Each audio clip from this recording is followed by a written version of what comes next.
left my mic at home, so this is going to be the best audio you're going to get today. So sorry about that. But today I wanted to make just a quick video because some of you are writing your Precis. And there's been a lot of questions in regards to that. So I'm going to just quickly address what it's like and go through how I wrote my Precis. So the first thing you need to focus on is really to just read through your instructions, go through all the emails that Waterloo will send you in regards to the Precis. Because it's a relatively straightforward process, I didn't think it was going to be too important. I didn't really stress about it. I just read this document that they sent. These are the 2021 Precis instructions. And what I did was I highlighted the information that I wanted to keep on hand. And yeah, that's basically it. They tell you exactly what to do. For the actual Precis, on the CrowdMark platform, you have your test, which is basically you make a practice submission and just make sure you know how to use the platform. I didn't even write anything. I think I just submitted like a blank piece of paper because they're not going to look at it. It's just to make sure you know how to use the platform before your Precis time. When it comes to the actual Precis, you get a large text. And the first thing I did, you can see all the highlights again, is just go through and highlight every single thing that I thought was important to the text or was one of the main ideas. So you can see there's a lot of highlighting, more than probably what I would need to write in the Precis, but it's better to have more than miss out a point. Once you highlight all the points that you think are important, that's when you can start boiling it down to what you think is most important. I'm just going to pull up my Precis here. This was what I did. And the first page here, everything here is a rough copy. So this is just me jotting down my ideas, going through a couple different wordings of how I would like to write my Precis. And you see I used a black pen, but also a blue pen. So don't use pencil on the Precis. Make sure you use pen and make sure your writing is legible. When I say that though, I know some people when they try to write neat, they take forever. So don't focus on making each letter look perfect. Just make sure your writing as a whole looks pretty legible. So I wrote down, first is the main idea up there. And then I added some different points. Some points I read over and I was like, you know what, this would be better in the conclusion. So I added a note to myself that says, you know what, I'll add this part to the conclusion. And I got a couple quotes here, which I thought were important. And I rewrote my main idea a couple of times again. And from here, that's where I extracted my thesis sentence.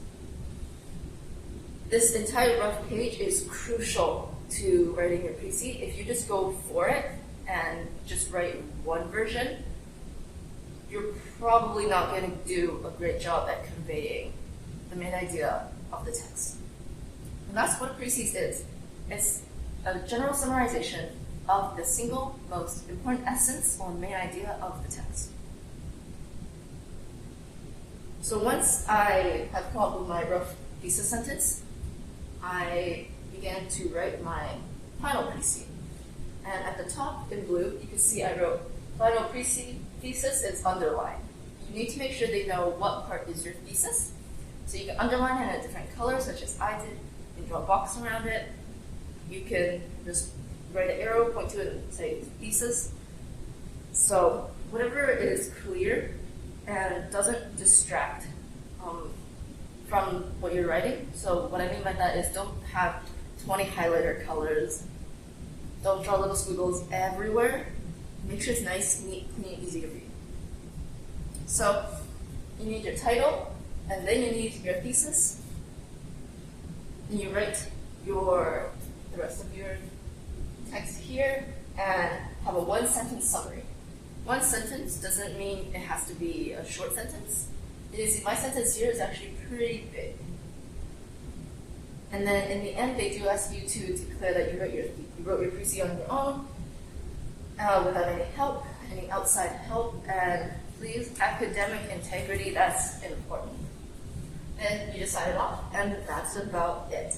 I also recommend you guys get a good scanner, or use a good phone camera app, so you can get a nice clean picture of your pre-C. Something else to keep in mind is label your page numbers. I think that's on the instructions too, so read your instructions, but page 1, page 2. Also, make sure your date is always written on the top. And that's about it. So the pre-C isn't anything really to stress about, as long as you are able to critically analyze a piece of text, which I have full confidence that you guys are able to do. So that's all for the pre-Cs. Just a couple of things I want to talk about not related to the pre-Cs are some other questions that I've been getting from you guys. So the first is about residence and housing. So again, Waterloo architecture, we don't have dorm housing. There's no campus or school residence for you to live in. Personally, after living in one of the residences like we find ourselves, I prefer that so much more than dorm life. You have your own house, basically. You're living in a house with 3 to 4 other people. For me, for my res, it was just only the 3 of us. But it's just so much more freedom and so much more independence gained, because you gotta go do groceries. There's not too many options to eat out, and it really helps you mature and just get that independence, especially as students like you guys coming out from high school and now living, for most of you, for the first time on your own. So I love this program for that. I do not want to live dorm life. I went to the main campus dorms and I was like, yeesh, no, it was too cramped, too many people. You literally share one tiny washroom for everything. It's, no.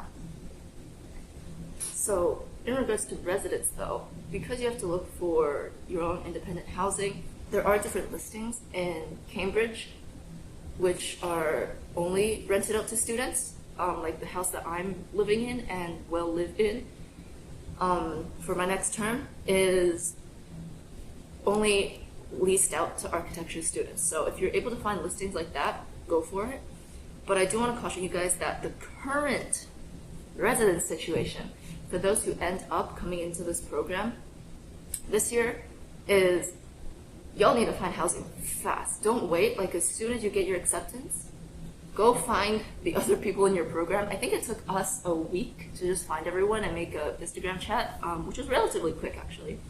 But as soon as you do that, find roommates. See who you vibe with, find roommates, go look for housing. Right now, I can tell you, our year, because I'm on pretty good terms with my landlord and we've been able to just keep continuously signing this house, my housing is really secure. But I know for a lot of the rest of the people in our class, housing is still a challenge, and some of us are still looking for housing. And that's for the next term, of course, but it's going to be difficult. It's going to be our year, so I'm going to go into second year.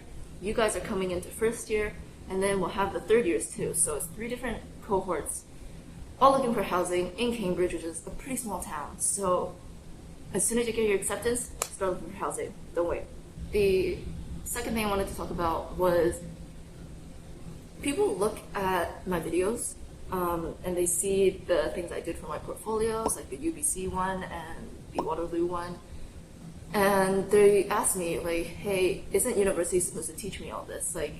You already have 3D modeling in your portfolios, you already have knowledge of graphic layout and PDFs and all that, and isn't university supposed to teach us that?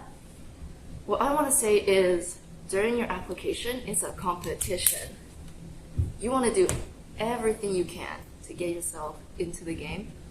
So don't ever have the mindset of, oh, I'm just going to wait for university to teach me this.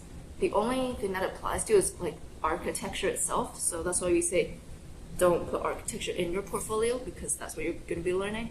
But the rest of it, honestly, PDF layout and just general graphic design guidelines, you can search that up on YouTube and learn it yourself in a week. or just go online and find courses. That's something you should be doing out of your own incentive if you want to be competitive enough to apply. University is for those who take the initiative, who take the incentive, and just go and learn what they need to learn and do what they need to do to put themselves ahead of the game. So I'm not saying you have to have modeling in your portfolio, but for sure, go and do everything you can to make yourself stand out. So that's basically the gist of this video. I guess just as a quick wrap up, when you guys do get your acceptances, I would highly recommend you guys make a group chat. Our year is able to stay super organized and on top of everything because we have a class Discord. So someone, I don't know, any of you who know how to use Discord, make a chat. Instagram's not gonna have enough people, like the limit, but yeah, just make sure you're organized, make sure you get all your shit together, and other than that, you'll be fine.